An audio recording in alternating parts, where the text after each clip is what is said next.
नमस्कार दोस्तों, जय हिंद। सभी लोगों को होली की बहुत बहुत मुबारकबाद। यूँ तो लोग प्रतिदिन तरह तरह के रंग बदलते हैं। यूँ तो लोग प्रतिदिन तरह तरह के रंग बदलते हैं और मुझसे पूछते हैं कि होली कब है। मुझसे पूछते हैं कि होली कब है। आइए बच्चों, फिर आज लेकर आए हैं मध्यकालीन भारत का मोहम्मद गौरी की बात करते हैं। तो मोहम्मद गौरी से पहले हम थोड़ा जानकारी चाहें तो मोहम्मद गौरी क्या दिया कि कहा जाता है कि 1163 ईस्वी में 1163 ईस्वी में गयासुद्दीन, क्या नाम था? गया गयासुद्दीन गयासुद्दीन मोहम्मद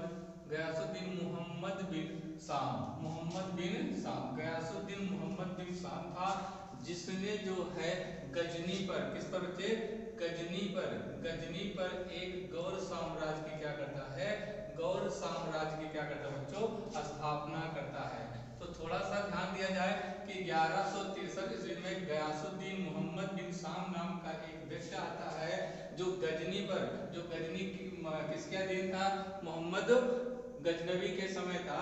उस पर एक गौर साम्राज्य की स्थापना करता है और साथ साथ भारत से तुर्क साम्राज्य का क्या कर देता है? अंत कर देता है। और किसकी स्थापना करता है? गौर साम्राज्य की स्थापना करता है, कहा जाता है। और ये तुर्क साम्राज्य की स्थापना तुर्क साम्राज्य को क्या कर देता है? समाप्त कर देता है। तुर्क साम्राज्य को क्या कर देता है? समाप्त कर देता है। क्या कर देता है? समाप्त कर देता है बच्चों। आशा करता हूँ समझ में आ रहा होगा। अब देखिए, बात आती है, कहा जाता है ये तुर्क साम्राज्य को समाप्त कब करता है? तो 1173 ईस्वी में गयासुद्दीन मोहम्मद बिन शाम क्या करता है? तुर्क साम्राज्य को क्या कर देता है बच्चों? समाप्त कर देता है। कहा जाता है कि गयासुद्दीन मोहम्मद शाम खुद शासक नहीं बनता, स्वयं शासक नहीं बनता है। अपने भाई अर्थात इसका भाई होता है मोहम्मद गौरी। कौन होता है बच्चों? मोहम्मद गौरी जो है वो किसका? गयासुद्दीन मोहम्मद बिन शाम का क्या होता है? भाई होता है। और स्वयं ये बंदा शासक न बन करके किसको शासक बनाता है? अपने भाई को शासक बनाता है। इसके बाद क्या होता है? और कहा जाता है कि मोहम्मद गौरी जो है भारत पर पहला आक्रमण करता है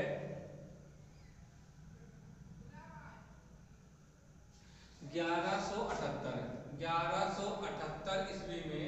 मोहम्मद गौरी क्या करता है? पहला आक्रमण करता है। किसके विरुद्ध करता है? मुल्तान के विरुद्ध करता है।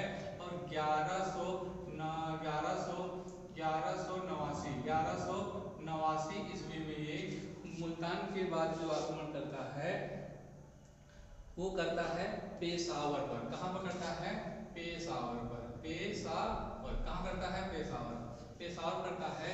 और उस समय जब बच्चे 1178 में ये आक्रमण करता है तो मुल्तान का जो शासक होता है वो भीम क्या होता है? भीम सेकंड होता है। तो मोहम्मद गौरी का जो प्रथम युद्ध होता है 1178 किसके विरुद्ध? मुल्तान के विरुद्ध। बच्चों, ये कई बार परीक्षाओं में पूछा गया है कि मोहम्मद गौरी का प्रथम युद्ध कौन सा था? तो मुल्तान के विरुद्ध था। और वहां का शासक कौन था? भीम सेकंड। इसके बाद आता है 1179 में किस पर आक्रमण करता है? पेशावर पर। ये दोनों युद्धों को क्या कर लेता है? जीत लेता है। उसके बाद कौन सा युद्ध होता है मोहम्मद गौरी का? लाहौर पर जीत करता है। इसके बाद बच्चों यहाँ देखिए, जीत करता है पेशावर पर, इसको हटाते हैं। इसके बाद देखिए आगे की चर्चा करते हैं। तो कहा जाता है कि मोहम्मद गौरी ने ना 1191, कब की बात आती है बच्चों? बहुत इंपॉर्टेंट डेट है। 1191 ईस्वी की बात होती है। तराइन का प्रथम युद्ध होता है। कौन सा युद्ध होता है बच्चे? तराइन का प्रथम युद्ध होता है। कौन सा युद्ध होता है? तराइन का प्रथम युद्ध। अब ये तराइन का प्रथम युद्ध होता है तो किसके किसके बीच होता है? तो पृथ्वीराज चौहान किसके बीच होता है? पृथ्वीराज चौहान के बीच होता है बच्चों। और किसके बीच होता है? पृथ्वीराज चौहान और मोहम्मद गौरी के बीच होता है। किसके बीच होता है? गौरी के बीच होता है। यहाँ पर गौरी की क्या हो जाती है? हार हो जाती है और पृथ्वीराज चौहान की क्या हो जाती है? विजय हो जाती है। और विजय हो जाती है। इसके बाद बच्चों क्या होता है? 1192 ईस्वी में बच्चों फिर आता है तराइन का द्वितीय युद्ध। तराइन का द्वितीय युद्ध, ये तराइन का द्वितीय युद्ध होता है, पुनः पृथ्वीराज चौहान और मोहम्मद गौरी के बीच होता है। तो किसके किसके बीच होता है? मोहम्मद गौरी के बीच प्लस किसके बीच होता है? पृथ्वीराज पृथ्वीराज पृथ्वीराज चौहान के बीच होता है। अब पृथ्वीराज चौहान के बीच होता है तो यहाँ पर जीतता कौन है? जीत कौन रहा भैया? तो आपने कहा गुरुजी जीत रहे हैं पहले युद्ध में पृथ्वीराज चौहान और हारता कौन है? मोहम्मद गौरी। दूसरे युद्ध में कौन जीतता है? गौरी जीतता है और हारता कौन है? पृथ्वीराज चौहान। कहा जाता है कि इसके बाद 1194 तीनों डेट बचे नहीं, 1100 में 1215 की बात करते हैं। 1215 ईस्वी की हम बात करते हैं। इसको बेटा हम पढ़ाएंगे गुलाम वंश में, लेकिन यहाँ है कहा जाता है तराइन का तृतीय युद्ध। तराइन का तृतीय युद्ध होता है और तराइन का तृतीय युद्ध होता है इल्तुतमिश। किसके बीच होता है बच्चों? इल्तुतमिश के बीच होता है और एल्दौज के बीच होता है। किसके बीच होता है? एल्दौज के बीच। लेकिन यहाँ की बात करते हैं हम मोहम्मद गौरी के समय की बात करते हैं तो ये तो बच्चे था तराइन का प्रथम युद्ध, तराइन का द्वितीय युद्ध, तराइन का तृतीय युद्ध। ये जो 1215 की बात हो रही है ये हम आपको पढ़ेंगे गुलाम वंश में लेकर चलेंगे। लेकिन आपको देखिए इसके बाद 1194 ईस्वी की बात होती है। कब की बात होती है? 1194 ईस्वी में कौन सा युद्ध होता है? चंदावर। कौन सा होता है? चंदावर का युद्ध होता है। चंदावर का युद्ध होता है बच्चों। चंदावर कहाँ था उस समय? कन्नौज गांव के उत्तर प्रदेश में। और चंदावर का युद्ध होता है तो ये मोहम्मद गौरी और किसके बीच होता है? राजा जयचंद के बीच होता है। जयचंद, राजा जयचंद के बीच होता है। और बच्चों जयचंद जो है ना, जयचंद जो है उस समय वो गढ़वाल वंश का था। किस वंश का था? गढ़वाल वंश का था। किस वंश का था? राजा जयचंद गढ़वाल वंश का था। कहा जाता है कि पृथ्वीराज चौहान जो है तराइन के द्वितीय युद्ध में उसके हारने का मुख्य कारण कि जयचंद की पुत्री थी। क्या थी? जयचंद की पुत्री, जिसका नाम क्या था? संयोगिता। क्या था? संयोगिता। और एक पार्टी में संयोगिता को राजा जयचंद क्या पृथ्वीराज चौहान क्या करता है? देखता है और मोहित हो जाता है और इससे बेहद मोहब्बत करने लगता है। क्या करने लगता है बच्चों? बेहद मोहब्बत करने लगता है। और मोहब्बत के चक्कर में ये कहा जाता है कि 1192 ईस्वी के तराइन के द्वितीय युद्ध में मोहम्मद गौरी क्या हो जाता है? पराजित। पृथ्वीराज चौहान क्या हो जाता है बच्चों? पराजित हो जाता है। क्या हो जाता है? पराजित हो जाता है। और बच्चों कहा जाता है कि जो मोहम्मद गौरी था ना, मोहम्मद गौरी था, इसके सिक्के पर क्या बच्चे? मोहम्मद गौरी ने जो सिक्का चलवाया था, कहा जाता है उसके सिक्के पर एक साइड में जो है लक्ष्मी जी की क्या हुआ करती थी? मूर्ति बनी थी। और दूसरी साइड में जो है कलमा लिखा था। क्या लिखा था? कलमा। कलमा क्या होता है? ला इलाहा इल्लल्लाह मुहम्मदुर रसूलुल्लाह। तो कलमा एक तरफ लक्ष्मी जी की मूर्ति लगी हुई थी, एक तरफ क्या था? कलमा। और ये इसका मोहम्मद गौरी का मुख्य उद्देश्य क्या था? इस्लाम धर्म का क्या करना? इस्लाम धर्म का प्रचार प्रसार करना। इसका भी मुख्य उद्देश्य था प्रचार प्रसार करना। लेकिन इसके सिक्के से ये पता चलता है कि इसमें कोई जातिवाद या भेदभाव ऐसा नहीं था। आइए बच्चों आगे चलते हैं, थोड़ा देखते हैं। बच्चों देखिए अभी आपने देखा पृथ्वीराज चौहान का भी नाम आपने सुना है, तो थोड़ा सा पृथ्वीराज चौहान की हम बात करते हैं।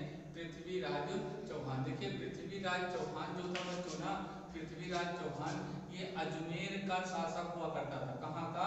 अजमेर का। कहाँ का बच्चों शासक था? अजमेर का। कहाँ का? एक सेकंड। अजमेर का क्या था? शासक था। लेकिन इसका जो आधिपत्य था ना वो पूरे दिल्ली पर फैला हुआ था। कहाँ फैला हुआ था? दिल्ली पर फैला हुआ था, ठीक है ना। और कहा जाता है कि मोहम्मद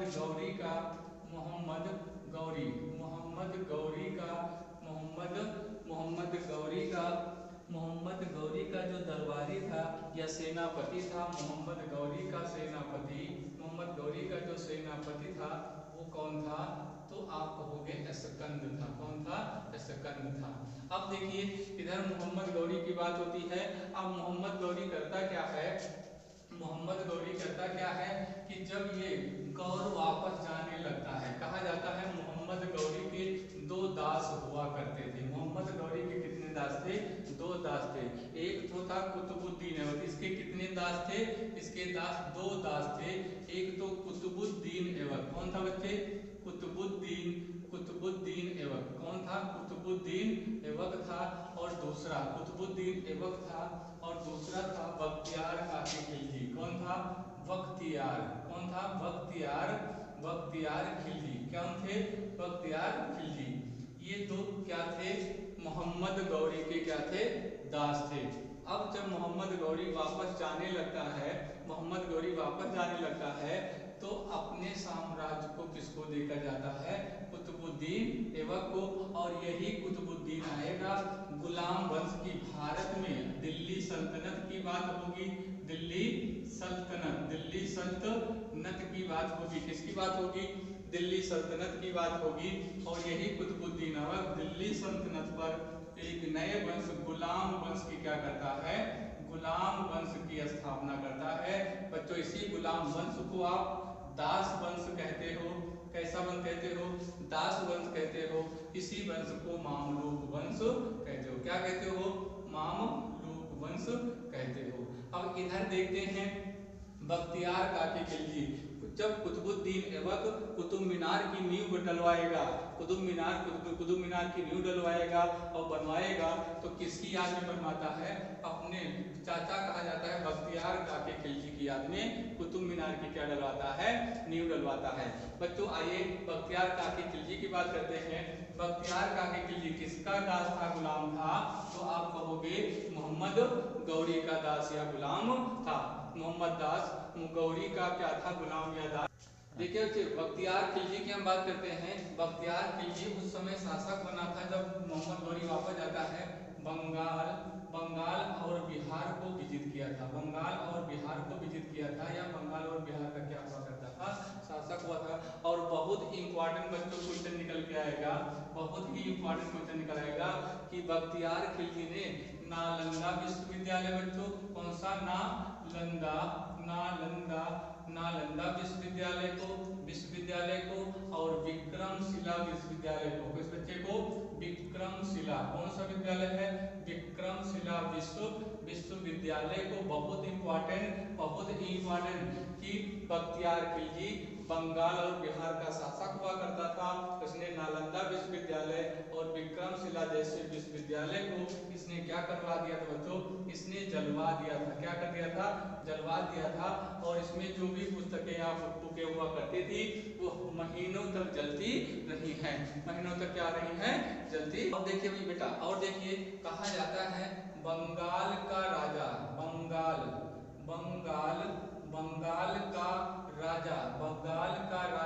था? जो बंगाल का राजा था वो राजा लक्ष्मण सेन था। कौन था? राजा लक्ष्मण सेन था। जिसका दरबारी कौन हुआ करता था? जयदेव। कौन था बच्चे? जयदेव। अब बच्चों आप बताओ कि जयदेव की पुस्तक का क्या नाम था? तो जयदेव ने एक पुस्तक लिखी थी, बहुत इंपॉर्टेंट, गीत गोविंद। कैसी पुस्तक लिखी थी? गीत गोविंद। गीत गोविंद किसकी पुस्तक होती है बच्चों? जयदेव की होती है। तो किसका दरबारी था? राजा लक्ष्मण सेन का क्या था? दरबारी कवि हुआ करता था। तो बच्चों आशा करता हूँ कि आपको गौर वंश समझ में आया होगा। अगर आपको वीडियो अच्छा लगा है तो आप लाइक, शेयर और कमेंट जरूर करें। कमेंट करना ना भूलें। और आप जो है प्ले लिस्ट में जा करके सारी वीडियो देख सकते हैं। धन्यवाद।